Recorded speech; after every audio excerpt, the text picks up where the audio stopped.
Welcome to our lecture session. Now today's discussion topic is the second part of History of Moving Images. We have Harsh with us and Shubham and myself, Shomo Shubhrodash. Now without wasting any time, we should straight away go to the after effects of Edward Muybridge and the invention or the accidental invention of moving images. Now we have already discussed Lumière brothers and what they did, just a glimpse of it.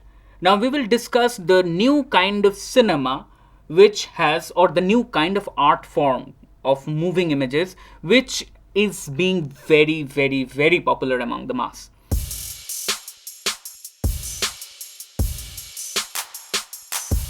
Think about the fact that some lifeless images, they are moving on the screen. Sometimes they are bigger than the human size. Sometimes, you find trains coming at you. So these are the kinds of magical things which are happening. And this is where, the turn of the century is taking place. The 20th century is approaching. And in 1895, we had our first film. Of course, the idea of feature film or a film or cinema was not there yet. It was just taken as spectacle or magic. Roughly, this period, this advent of new kind of art form is known as early cinema. These are the first moving images. And the rough time span of this early cinema is quite short. It started from 1895 with Lumière brothers' first film, workers coming out of the Lumière factory, and it was very popular till 1910. Something happened after 1910 or from 1910 that we will discuss near the end of this discussion session. It is considered PMR or primitive mode of representation, which is a name given by Noel Birch, in his seminal book called Life to Those Shadows. It gave us a very different idea about these early forms of cinema and cinematic explorations. Now, it is known as primitive mode of representation. It was non-industrious, so these films, unlike today, was not made to earn money. And they were very different. The way these films were appreciated, the way these films were exhibited, the way these films were made was very different from what we have today. And these films were termed as primitive mode of representation. Why are these films called primitive? Did they have a lack of something, or why are they called primitive? Is there any other reason? Yes, I was in fact expecting this question. It's a very good question.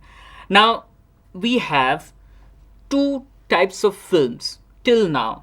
One is primitive mode of representation. Of course, this term was coined by Noel Birch on his studies of these early moving images. And another is institutional mode of representation.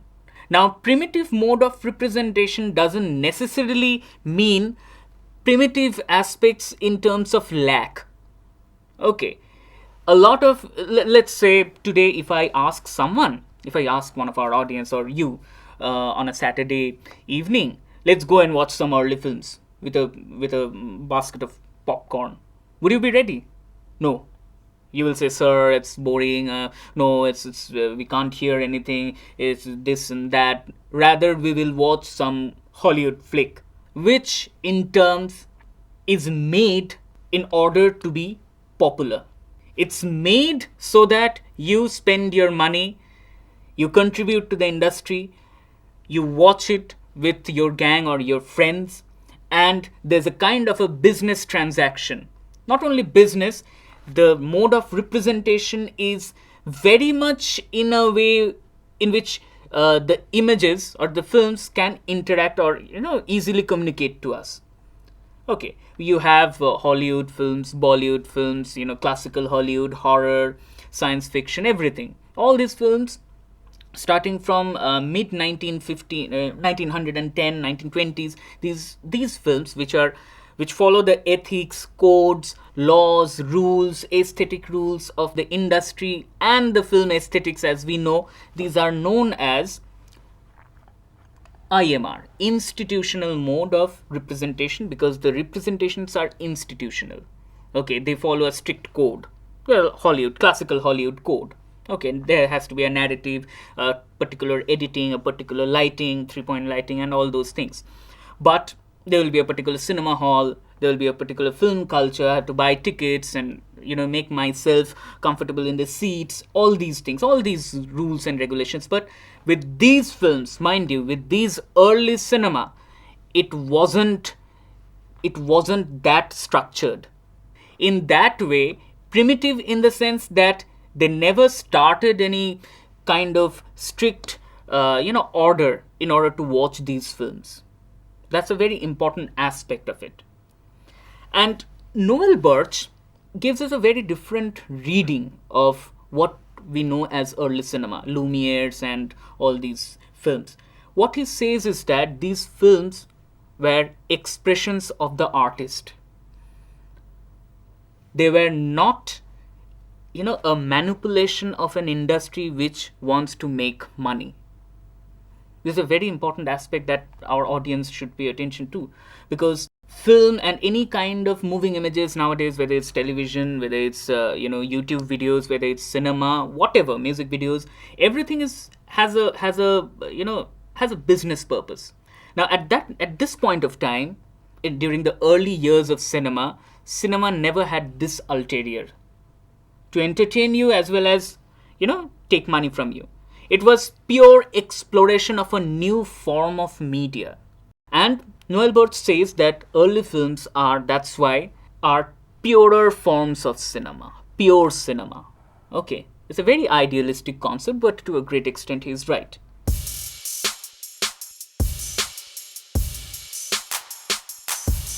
I would like to discuss a very important term without which we will not understand early cinema, and the first characteristic of it. The term is, we all know, this is an age of MMS and Big Brother and Big Boss and paranormal activities and all those hidden cameras.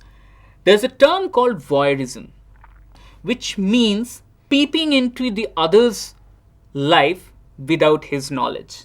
You will find that in cinema, in commercial, mainstream cinema, you will find that every time the actors, the actresses, they are playing as if a real character, a real life character, and they do not know that we are watching them. So in that kind of voyeurist atmosphere, we get the pleasure that those events which are happening on the screen, they are as if real, because the actors are not looking at us. And if the actors are not looking at us, it is quite apparent that the actors are not looking at the camera, right? So the camera becomes invisible when we watch a film. The camera becomes invisible, and there's only the screen in which we can watch these people having their daily events. And that's how we get, imbibed or attracted into the charisma of the film. We often forget, most of the times, we forget that that is a film. Isn't it? A cinema, a make-believe world. And we forget that because of voyeurism. We start taking pleasure from it. Whether it's violence or whether it's romantic, whether it's sexual, we get pleasure. And the pleasure principle stands on voyeurism. This was a very deliberate and a very interesting and very important idea on which institutional mode of representation stands. The very idea of voyeurism. The very idea of creating a reality, a make-believe world. Exactly binary opposite to voyeurism is the term called frontality. As the word goes, frontality comes from front. It's very frontal to the camera. You will find that in early films, if you watch these early films of Lumière, Méliès, you will find that the actors or the performers in front of the camera, they're trying to portray themselves, they're trying to show themselves. They are almost celebrating it. Now people are watching us. Now look, we are here, we are performing. Look, this is an art form where I will move and you can, the images will be stored and my movement is recorded. And they had no trigger, or they had no interest of generating voyeuristic pleasure. You get my point? So voyeurism was not there, frontality was there. So looking at the camera. So the camera, unlike today's films, doesn't become invisible. It becomes very apparent. Let's say in a television series or in a let's say in a film, a very emotionally triggering film, let's say Titanic, the actors never look at the camera. But let's say when we look at the victims of earthquake, they are giving the interviews. They are straight away looking at the camera in the news. But why is it so that in spite of being real tragedy, but since it is in news, we don't get emotionally attached? But films like Titanic and Sholay, all these popular films, when we know that the actor is still alive and everything is scripted, the way in which it is created, we feel like crying. So this is the very essence of voyeurism, which was totally absent in early cinema, early forms of cinema, and which was there in early cinema was frontality. Okay, this is a very, very important concept which divides these two modes of representation to a great extent. Another very important aspect is, since you are into photography, you'll be knowing this, there's a sense of framing, right?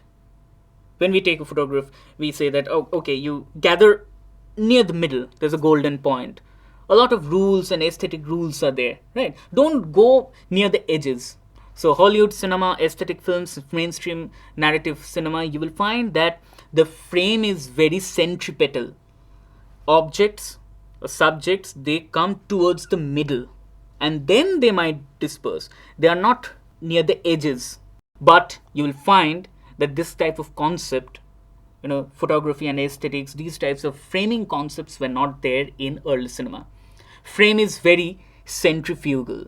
Centrifugal in the sense the objects or the people are just going towards the edges. They are not gathering in the middle. They're going towards the edges. Okay, this is a very, very important element of composition. They were not that they were very aware of the element of composition, but they never, paid attention, or they never felt that these rules of aesthetics, what is good and what is bad, should be followed in cinema. Cinema was a free interplay of expressions.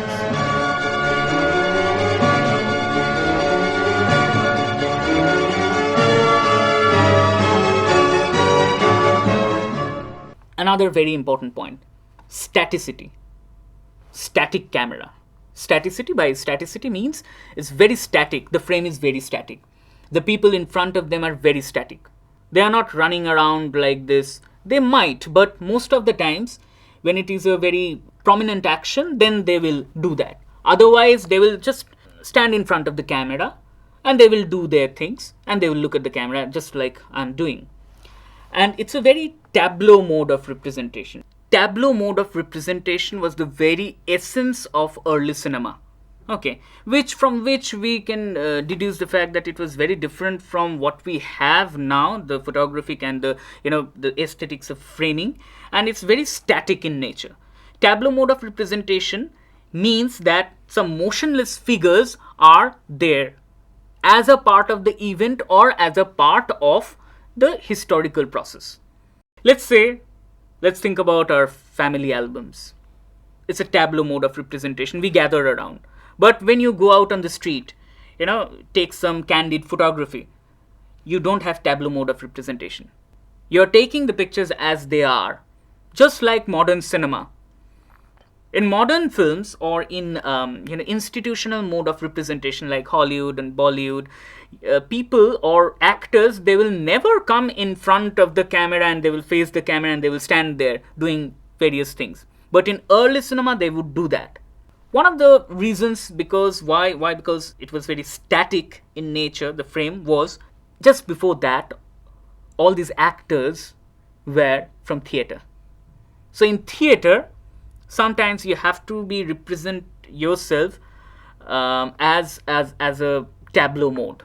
There's not much movement, but you have to deliver your performance standing in a place. So the place is limited. The space is very limited. So this is one of the very important aspects. Another important aspect of early cinema, staticity. And another quite easy aspect, it will be very easy for us to understand, is the discontinuous form, discontinuity. Now, since you're in media schools, one of the first elements that you're taught is to maintain continuity. But the funny part is, in early cinema, they never cared for this. Because they knew that it's a tableau mode of representation, they are not trying to convince the people that, okay, this is a unified action, look, this is very realistic. They were not at all bothered about this. You will find that in a lot of films, a person is entering the frame from the right, and in the next shot, they are going towards the right. Okay, they are walking towards the left in the previous shot. In the next shot, they are walking towards the right. So you will find, for us, for the common audience, you will find that there's a jerk. Right now, this person was walking from right to left. Now he's walking from left to right. Has he changed his direction? No. Because the actor or the director has just, is expressing himself. So these are one of the very important aspects of early cinema, which is very different from today's films.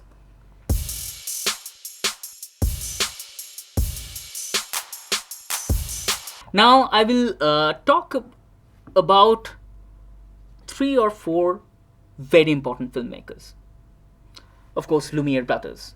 Lumière brothers developed cinematography, and of course, they have given birth to documentary cinema.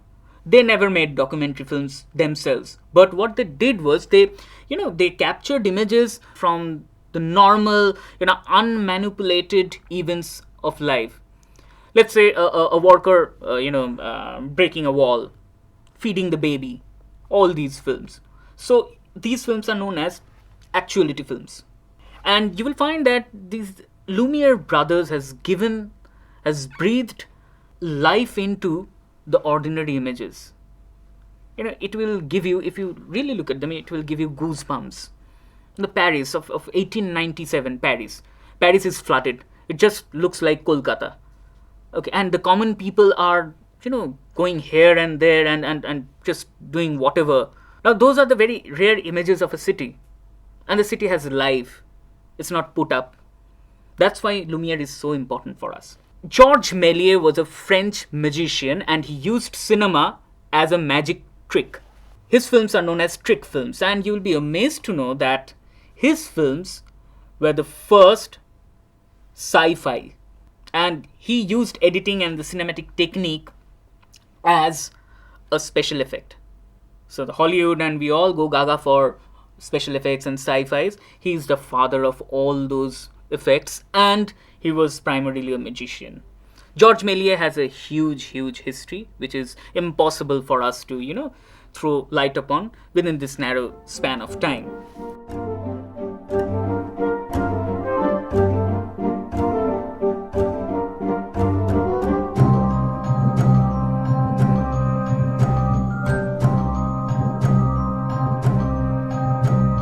On the American side, we have Thomas Alva Edison. But Edison is given the credit of inventing kinetoscope, and he has a large number of films under his belt. But more than a filmmaker, he was a very good businessman. Okay, the idea of patenting each and every invention that he made was later on criticized. But of course, his contribution cannot be ignored. Thomas Alva Edison.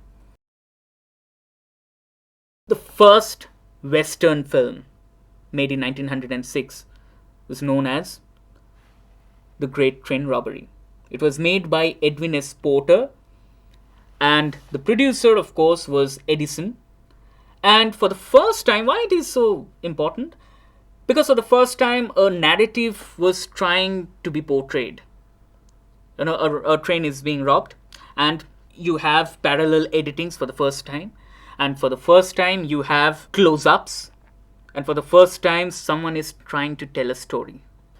One thing is very important. Let's look at the a shot which is, summarizes our existence with cinema, and cinema, as we know, is the emblematic shot with which the film ends.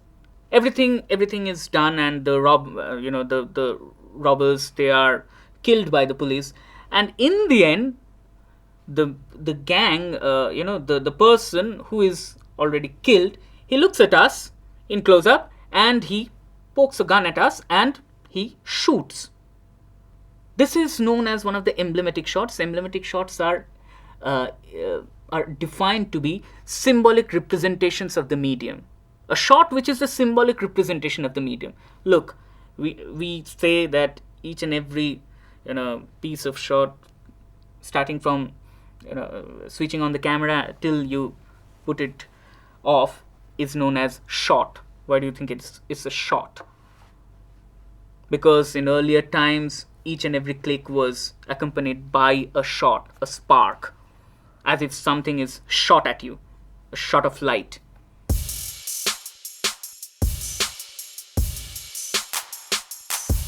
We have come to the end of our discussion. Now, how they were exhibited.